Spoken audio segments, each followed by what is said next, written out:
Olá, queridos alunos, tudo bem? Eu sou a professora Anne e hoje nós daremos continuidade à disciplina de Psicologia aplicada à enfermagem, tá? Vamos falar especificamente sobre as funções do técnico de enfermagem e nós dividimos essa aula em 2 tópicos. Esse vai ser o 1. Então, para a gente começar essa aula, a gente vai falar um pouquinho sobre as fases da vida, né? As atribuições do enfermeiro e do técnico de enfermagem em algumas fases. Inicialmente, eu trouxe alguns conceitos sobre a infância para a gente poder contextualizar um pouquinho, tá? Ao longo dos anos, a enfermagem ela vem trazendo um arcabouço teórico, científico, mais embasado, para que as práticas sejam feitas da melhor forma possível e também para que tudo isso seja embasado cientificamente, buscando uma melhor qualidade de vida, uma melhor assistência, uma qualidade na prestação desses serviços. Então, com o objetivo de manter o bem-estar da criança na sua reabilitação, a enfermagem veio desenvolvendo uma série de procedimentos e de especialidades e também de aperfeiçoamentos dessas novas responsabilidades. Então, embasado no trabalho técnico, nas normas, nas rotinas, na criação de protocolos operacionais padrão, que são os POPs, que geralmente cada instituição tem. Então, o papel da equipe de enfermagem na infância é muito específico, porque geralmente os setores têm uma designação de pediatria, né? Setor pediátrico, PAM pediátrico.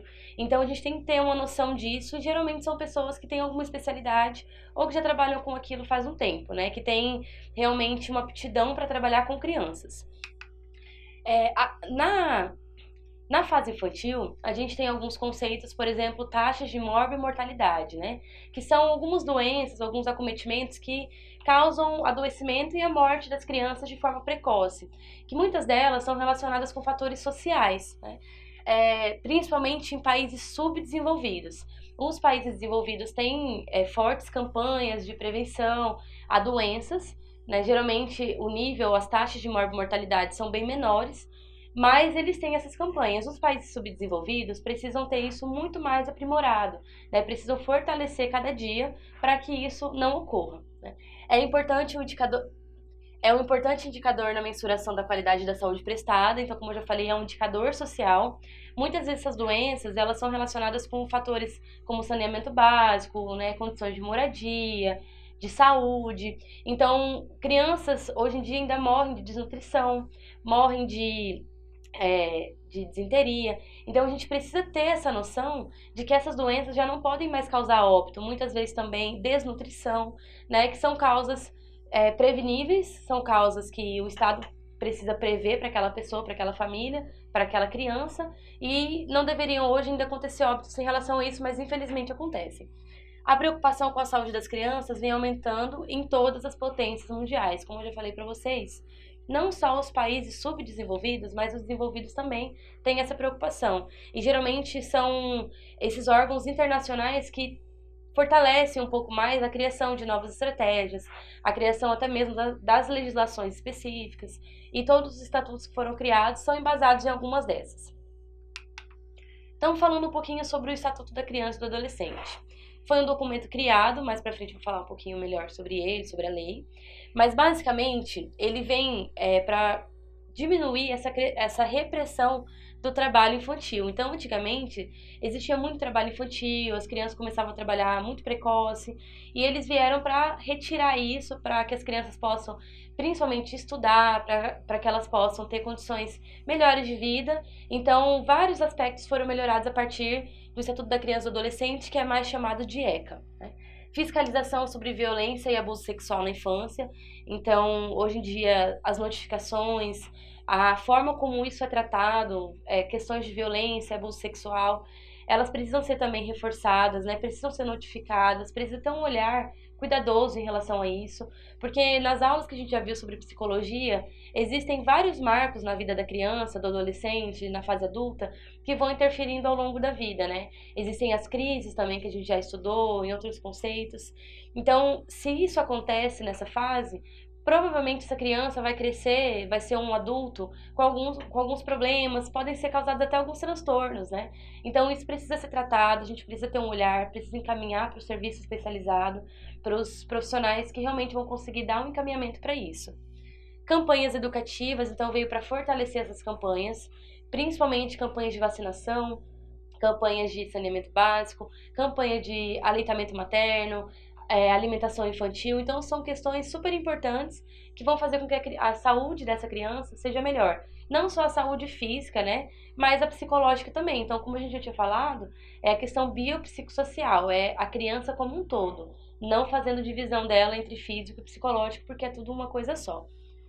Estimula-se a criança a frequentar a escola, como eu já falei, né?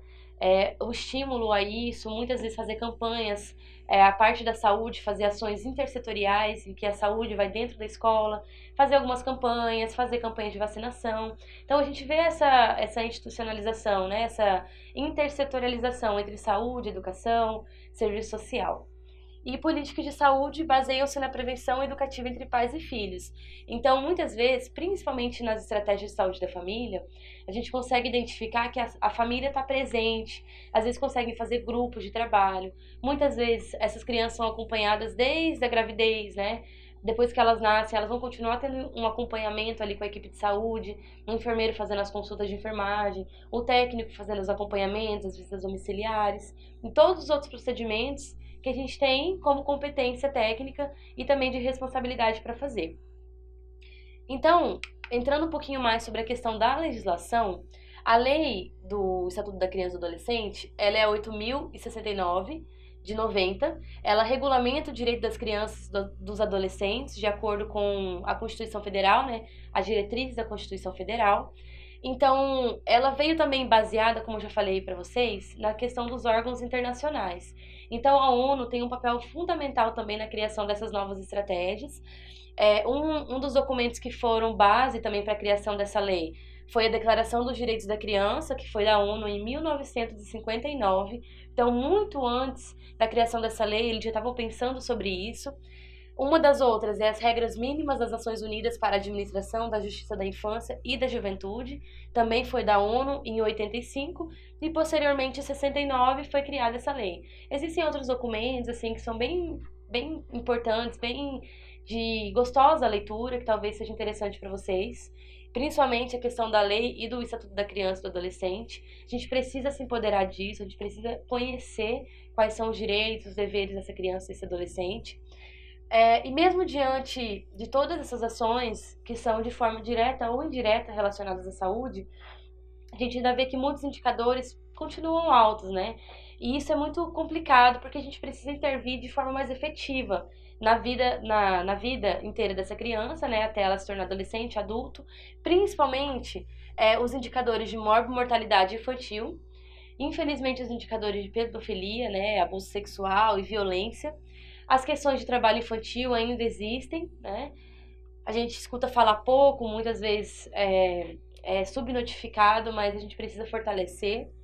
O uso de drogas, abandono da criança pelos pais, entre outros, existem outros indicadores, mas eu trouxe alguns mais importantes para vocês terem esse conhecimento, tá? E dentro das ações e estratégias, não só na estratégia de saúde da família, que geralmente são as unidades básicas de saúde, mas também na unidade hospitalar. Porque muitas vezes a criança chega ali naquele local, que já é uma situação de fragilidade, e se ela tem alguma vulnerabilidade social, ou a gente percebe alguns aspectos que demonstram que ela está sofrendo algum abuso, seja ele físico, ou algum outro tipo, ou está desnutrido, a gente precisa notificar, a gente precisa acionar os órgãos competentes, muitas vezes o conselho tutelar, para que eles consigam tomar as medidas necessárias para que aquela criança não continue vivendo daquela forma, tá bom? Então, em relação à criança, a atenção continuada sobre a situação das crianças, né, buscam diariamente uma melhor qualidade de vida através da prevenção de doenças em agravos. Então, como eu já falei para vocês, a estratégia de saúde da família, ela é a base. Geralmente é onde a gente consegue fazer um acompanhamento mais eletivo, mais ambulatorial, a nível de visita domiciliar. Então, realmente aquela efetividade de acompanhamento da família como um todo.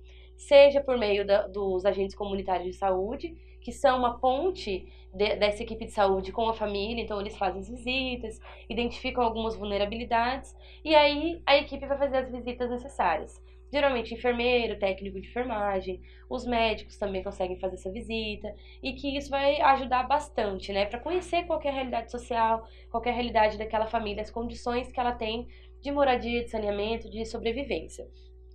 O enfermeiro, enquanto agente de promoção e prevenção de saúde, é ligado diretamente a todas as situações cotidianas da vida da criança. Isso é importante porque as situações cotidianas que a gente fala é todos os períodos de crescimento dessa criança, porque geralmente com as consultas de enfermagem a gente consegue fazer todo o acompanhamento de desenvolvimento dessa criança, ver se ela está desenvolvendo de acordo com a idade, se ela está, né, com esses padrões ok. Também ela vai ser acompanhada, a mulher, na verdade, desde a gestação. Então, se ela tiver um acompanhamento de pré-natal ok nesse período, o risco dessa criança crescer com alguma sequela é menor. Então, tem todo esse processo. O aleitamento materno é fundamental também, porque daí a criança nasce com, assim, com uma estrutura de formação melhor do corpo. Então, tem vários aspectos, a questão imunológica, que vão contribuir, tá? Por isso que o enfermeiro vai permear todas essas situações e o técnico de enfermagem vai estar junto nele em todo esse processo. O trabalho da enfermagem com crianças vai além de uma mera observação e avaliação física. Então, como eu já falei, nós temos uma responsabilidade investigativa, né, dos determinantes sociais, epidemiológicos. Então, se essa criança chegar e a gente identificar alguma vulnerabilidade, precisa ser notificado, precisa ser investigado, né? A gente precisa entender como é que é o contexto dessa família e, às vezes, dependendo do tamanho da criança, se ela já for uma criança com 7, 8 anos e souber falar pra gente o que ela sente, o que ela passa, isso contribui bastante também. Quaisquer situações sociais ou ambientais que a criança estiver exposta terão reflexo na evolução e no crescimento. É o que a gente já vem conversando em diversas aulas sobre psicologia aplicada à enfermagem, que esses aspectos, todos que a gente já falou aqui, vão impactar diretamente na evolução e no crescimento, no desenvolvimento dessa criança, seja nos aspectos físicos, psicológicos, sociais, emocionais, né? Então a gente precisa ter uma atenção redobrada para que ela consiga crescer da melhor forma possível, tendo qualidade de vida, tendo qualidade de educação, qualidade de assistência social, né? Que são fatores importantes que vão determinar como a saúde dessa criança e a vida dela vão acontecer dali para frente. Algumas outras habilidades e atribuições que são importantes para o enfermeiro, para o técnico, para a equipe de enfermagem num todo, né? Conhecer todos os processos de crescimento e desenvolvimento infantil. Por isso que é importante a gente conhecer algumas desses conceitos mais filosóficos que a gente já trouxe em outras aulas, sobre como que funciona o psicológico da criança em determinadas fases da vida. A gente viu aquelas divisões todas, a gente viu o processo de negação, as fases de negação. Então a gente precisa entender e estudar isso cada vez mais. E também, além disso, saber sobre a questão do desenvolvimento da criança relacionada à parte física também, né? Como essa criança está se desenvolvendo. Existem os gráficos de acompanhamento, que geralmente a gente faz a medição da criança, né? Coloca lá a questão da régua, se a criança é muito pequenininha, a gente faz a medida, faz o peso, faz a comparação de peso e altura, coloca no gráfico e vê se aquilo ali está adequado para a idade ou não. Geralmente, em todas as consultas que são realizadas na unidade básica de saúde, a gente consegue fazer isso. Quando essa criança vai ser acompanhada no âmbito ambulatorial, privado, ou se ela vai no âmbito hospitalar porque ela teve algum agravo, alguma doença, ou teve um resfriado, uma pneumonia, lá também ela vai ter alguns cheques, né, sobre a saúde dela, e se a família levar a carteirinha dela da criança, também vai conseguir ter esse acompanhamento para quando ela for para a unidade conseguir acompanhar a partir daquele momento, tá? Entender o que aconteceu para que ela fosse internada.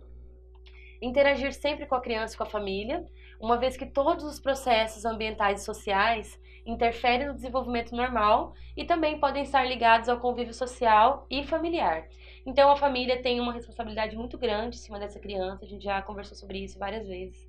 A família tem essa função de cuidado, de zelo mesmo, em relação a vários aspectos importantes, né? E a gente precisa entender que eles têm essa responsabilidade e que a gente precisa também fiscalizar todo esse processo, se ela tá comendo direitinho, se ela tá bebendo água, tá tendo condições de vida ok. Conhecer todas as políticas de saúde, né, e a operacionalização das mesmas. Então, o que isso quer dizer? Para a criança, além do Estatuto da Criança e do Adolescente, existem cartilhas que o Ministério da Saúde dispara, né, para todas as unidades. A gente precisa ter conhecimento de quais são as políticas, o que está mais ativo no momento, quais são as políticas mais importantes e prioritárias. Geralmente, as campanhas de vacinação que saem, assim, como uma ação naquele momento para aquela região ou para o Brasil inteiro. Então a gente precisa estar atento a todas essas políticas, conhecer como elas funcionam e também saber operacionalizar, tá? Saber quais são as vacinas importantes, como administrar a vacina, como anotar isso na caderneta, como fazer os protocolos. Então tudo isso a gente precisa ter capacitação, treinamento, né? A equipe precisa estar bem redondinha para que tudo isso flua da melhor forma possível. Conhecer o Estatuto da Criança e do Adolescente e agir sempre na intenção de cumpri-lo. Então, sempre que a gente tiver alguma dúvida sobre como agir mediante aquela criança, o que está acontecendo, olha o Estatuto da Criança e do Adolescente. É um documento bem completo que trata sobre diversas situações, tá bom? Buscar ferramentas na comunicação com a criança, tornando a informação um processo presente na relação entre equipe, família, né, e a equipe de enfermagem de uma forma mais satisfatória. Então, a comunicação, nesse momento, ela é crucial, ela é um ponto-chave, porque geralmente é a partir dela que a gente consegue criar algum vínculo, né, com essa família. Não só com a criança, mas sempre que for ali, ter uma relação de privacidade, de conversa, de comunicação, né, criação desse vínculo, dessa proximidade, para que quando você vá fazer a visita ou fazer algum atendimento, algum procedimento, essa família tenha confiança de que você está fazendo aquilo da melhor forma e com a capacitação desejada para aquela função. Promover um ambiente saudável, interação para a cooperação da criança. Então, geralmente, as salas de atendimento das crianças, vocês podem perceber que geralmente são salas com alguma cor, algum desenho, algo que chame a atenção da criança, porque geralmente a consulta em si de enfermagem, ou a hora que a gente está ali pesando a criança, fazendo alguns procedimentos, aferição de temperatura, enfim, tudo que a gente precisa fazer para que essa consulta seja adequada, já é um processo difícil, é um processo geralmente traumático, né? Muitas crianças têm a síndrome do jaleco branco, né? Elas têm medo dos profissionais da saúde, então a gente precisa entender que para ela é uma situação traumática, principalmente dependendo da idade que ela tenha.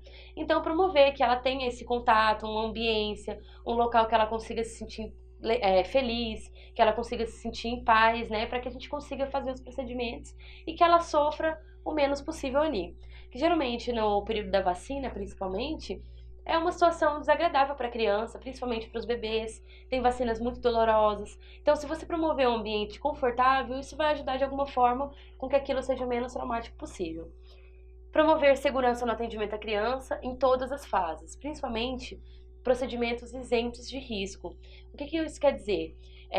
Existe uma palavra na saúde que chama iatrogenia. A iatrogenia geralmente é algo que você faz no paciente, algum procedimento que pode causar algum dano para ele, né? Então a gente precisa saber fazer todos os procedimentos da forma correta para que ele seja livre de todos esses danos e para que ele tenha uma assistência segura, né? A gente precisa promover isso também, não é só fazer. Evitar de ter um hematoma, evitar de ter uma dor maior na hora de aplicar uma vacina, evitar todas essas complicações que podem acontecer, principalmente se são vacinas intradérmicas, né, intramusculares, subcutâneas, que são um pouquinho mais dolorosas. Manter a equipe de atendimento capacitada para a prestação da assistência de enfermagem infantil. Então, algumas capacitações, elas são realizadas pelo próprio Ministério da Saúde, geralmente na atenção básica, algumas equipes fazem alguns treinamentos, algumas qualificações profissionais, né, não só a equipe de enfermagem, mas a equipe em geral. Algumas no nível hospitalar, geralmente também são feitas pela instituição. Ela promove alguns treinamentos, alguns momentos assim para que a equipe possa se qualificar. E em alguns momentos, o enfermeiro, que é o supervisor da equipe de enfermagem, ele percebe que alguma coisa está precisando ser aprimorada, algum procedimento está necessitando de uma capacitação mais intensa.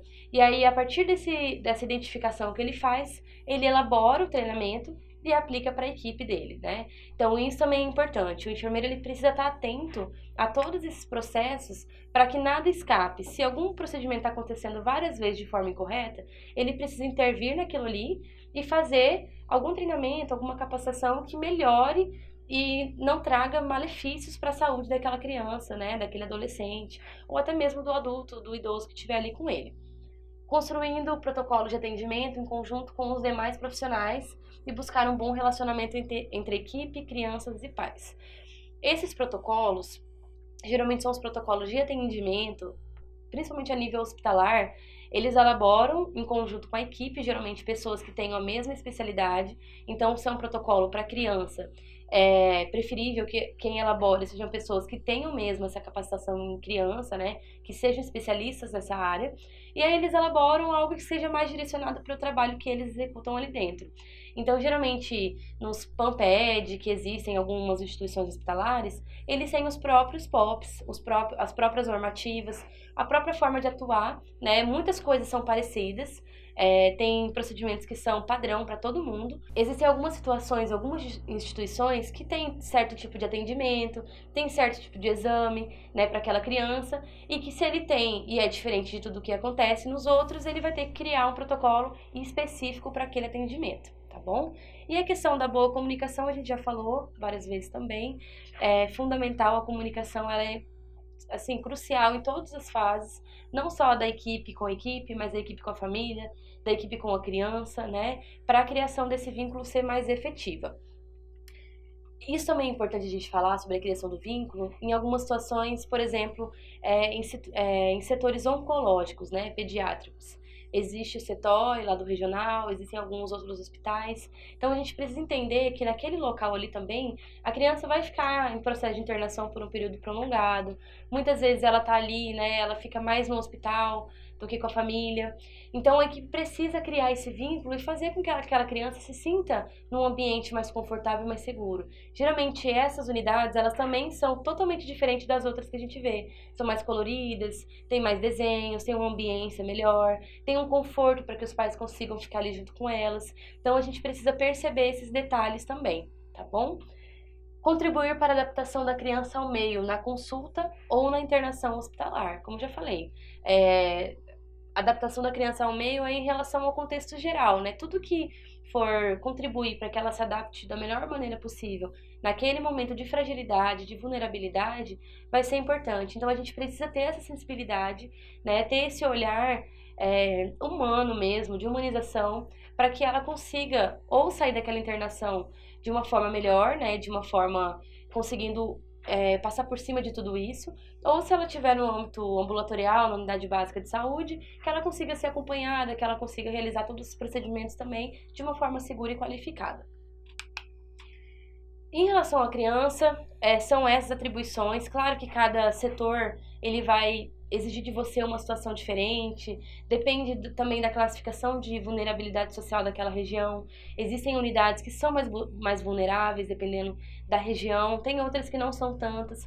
Então a gente precisa também saber que cada unidade ela vai agir com foco naquilo que é mais prioritário para aquele momento, para aquela faixa de tempo, tá? A gente precisa ter essa visão, a gente precisa entender todo esse processo, porque muitas vezes, se a gente for fazer, por exemplo, nem tá tendo surto de X doença naquele momento, a gente quer prevenir aquela doença. Não, o foco não é esse, não tem essa doença aqui agora. Então vamos focar no que realmente é necessário, tá bom? Entrando um pouquinho já na fase da adolescência, que é uma fase que a gente já conversou sobre as crises, né? Uma fase um pouco mais complicada, porque a gente está naquela transição entre a fase criança, a fase adulta, aquele momento de transição biopsicossocial também, vários conflitos, vários questionamentos, né? Algumas descobertas novas. Então, uma fase importante que a equipe de saúde também precisa saber como agir, tá? Existe um déficit de programas e ações voltadas para o adolescente. Isso é algo que realmente acontece.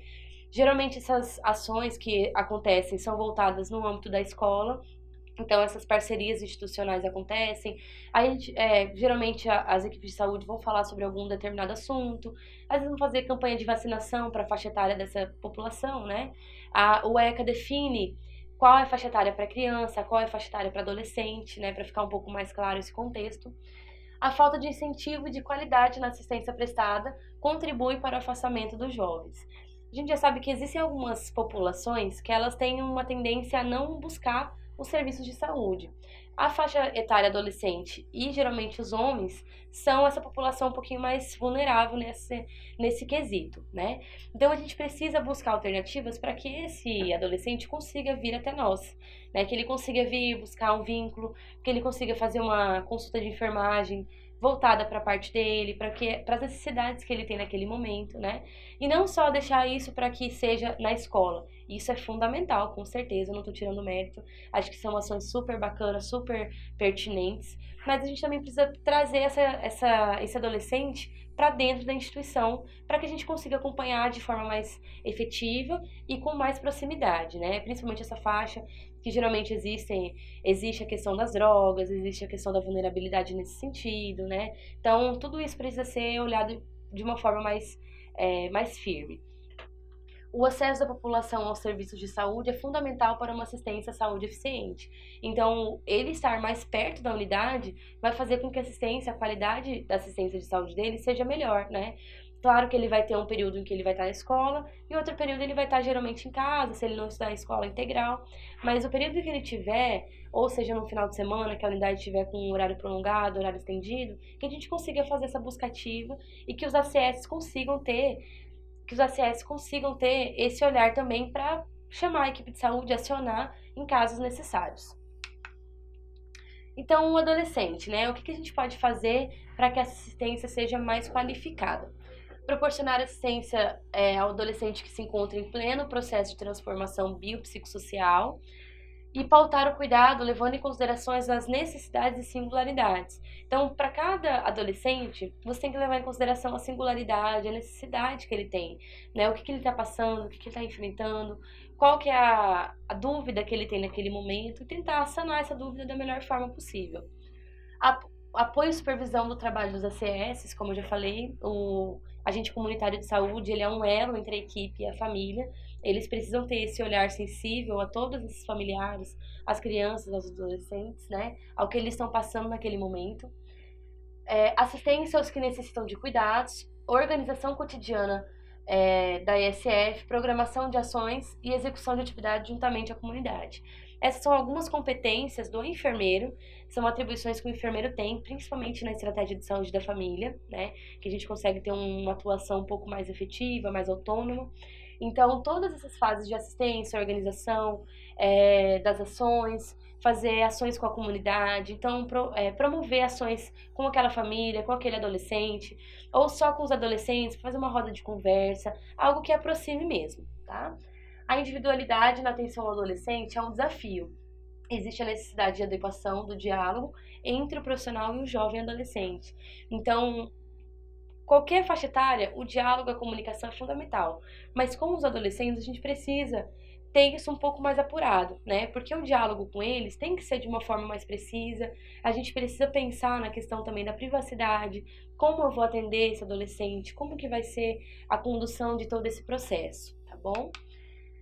Eu trouxe essa frase assim um pouco mais destacada porque eu achei ela muito importante. Então, a promoção da saúde é uma das estratégias que busca a melhoria da qualidade de vida da população.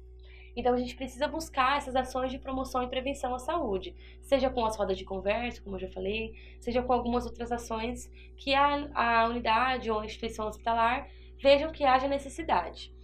Essa deve dialogar com as diversas áreas do setor sanitário, com outros setores do governo e com a sociedade para que sejam participantes do cuidado dessa criança. Então, eu já falei para vocês a intersetorialidade, né? Que geralmente são as ações que são em conjunto, serviço social, saúde, educação e outras que possam agregar de forma positiva o atendimento e assistência mais adequada, formando redes de compromisso e corresponsabilidade. Então, todo mundo tem que se corresponsabilizar. A família, a instituição de saúde, a instituição social, a escola. Todo mundo precisa de, ajustar e ajudar que o processo de formação dessa criança, desse adolescente, sejam de forma efetiva, fortalecendo as estratégias intersetoriais no avanço e qualidade de vida desses indivíduos. Tá bom? Então, não esqueçam essa palavra, intersetorialidade. Geralmente, em vários ambientes de saúde, a gente vai escutar falar sobre isso, mas na atenção primária à saúde, na atenção básica, é mais forte isso porque eles têm uma qualidade de trabalho, de poder ir até o local, fazer aquela visita, fazer aquela ação que eles desejam fazer. Então, a questão da intersetorialidade, como eu já falei, é questão comunidade, escola, e também serviço social e outras que possam contribuir, tá bom? Então, existem as ações individuais, que geralmente são as consultas de enfermagem, né? Que você vai conseguir atender esse adolescente de forma individual mesmo. E existem as ações coletivas, geralmente agregando família, escola, comunidade, serviço social. Então, as ações de interdisciplinar, né, que geralmente são com toda a equipe de saúde, não só a equipe de enfermagem fazendo, mas a equipe de saúde como um todo pode se unir para fazer alguma ação mais forte, mais pesada, mais fortalecida, tá?